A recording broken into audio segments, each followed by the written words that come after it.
Hello guys, അപ്പം നമ്മളിപ്പോൾ നേരെ പോകുന്നത് എൻ്റെ നാട്ടിലേക്കാട്ടോ, തൃശ്ശൂരിലേക്ക്. ഏകദേശം ഒരു 4-5 മാസമായിട്ടുണ്ടാവും നമ്മൾ നാട്ടിലേക്ക് പോകാൻ തന്നെ. കാരണം ഞാനിപ്പോൾ ഡിപ്ലോമ ഇന്ത്യൻ ഡിസൈനിങ് കോഴ്സ് ചേർന്ന ശേഷം നാട്ടിലേക്ക് പോകുക എന്നുള്ളതിനൊരു ചെറിയ ടാസ്ക് ആട്ടോ.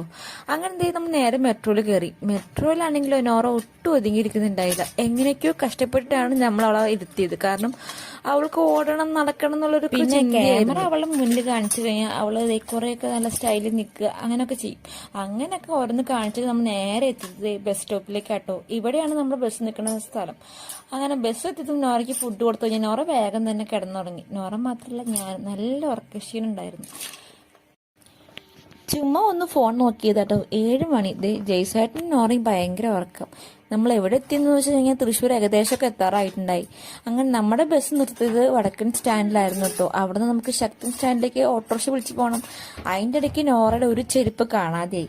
അപ്പോൾ പിന്നെ അതെന്തായാലും വേണം, അതെൻ്റെ ഫേവറേറ്റ് ചെരുപ്പാണ്.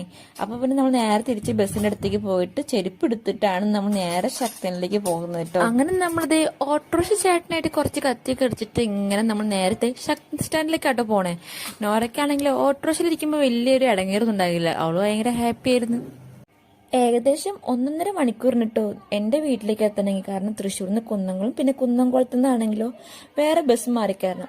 KSRTC ബസ് സ്റ്റാൻഡിലെത്തിയപ്പോഴോ അവിടെ കോഴിക്കോട് കുറ്റിപ്പുറം ബസ്സൊന്നും കണ്ടില്ല. എന്നാൽ പിന്നെ ലോക്കലിൽ കയറാമെന്ന് വിചാരിച്ചു. കാരണം സമയം വെറുതെ വേസ്റ്റ് ആക്കണ്ടല്ലോ. പിന്നെ പോകുന്ന വഴിക്ക് പാലം പണിയാണ്, റോഡ് പണിയാണ്, ബ്ലോക്ക് ഉണ്ടാവാൻ ചാൻസ് ഉണ്ടെന്ന് പറഞ്ഞു. പക്ഷെ മഴ കാരണം ബ്ലോക്കൊന്നും ഉണ്ടായില്ലേ.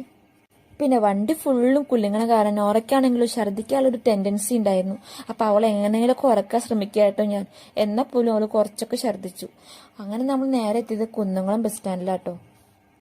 അങ്ങനെ ഇന്നാണെങ്കിലോ ഭയങ്കര മഴയും, പോകുന്ന വഴിക്കെല്ലാം വെള്ളവും ചെളിയും ഒക്കെ തന്നെയായിരുന്നു കേട്ടോ.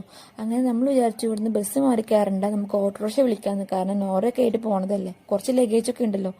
അങ്ങനെ നമ്മൾ ഓട്ടോറിക്ഷ വിളിച്ചിട്ട് നമ്മൾ നേരെ വീട്ടിലേക്ക് പോവാട്ടോ. എനിക്കാണെങ്കിലോ എങ്ങനെയോ വീട്ടിലെത്തിയാൽ മതി എന്നായിരുന്നു കേട്ടോ. ഈ വഴി മൊത്തം ബ്ലോക്കും മഴയും അതുപോലെ തന്നെ ചെളിയൊക്കെ ആയിട്ട്. അങ്ങനെ ഈ വീട് കണ്ടപ്പോൾ സമാധാനമായിരുന്നു വിചാരിച്ചു. കാരണം ഇതാട്ടോ എൻ്റെ വീട്. ഇവിടെ എത്തിക്കഴിഞ്ഞൊരു സന്തോഷം തന്നെയാട്ടോ. അങ്ങനെ ബാക്കിയുള്ള വീഡിയോസൊക്കെ ഇനി അടുത്ത വീഡിയോയിൽ കാണാം. ബൈ.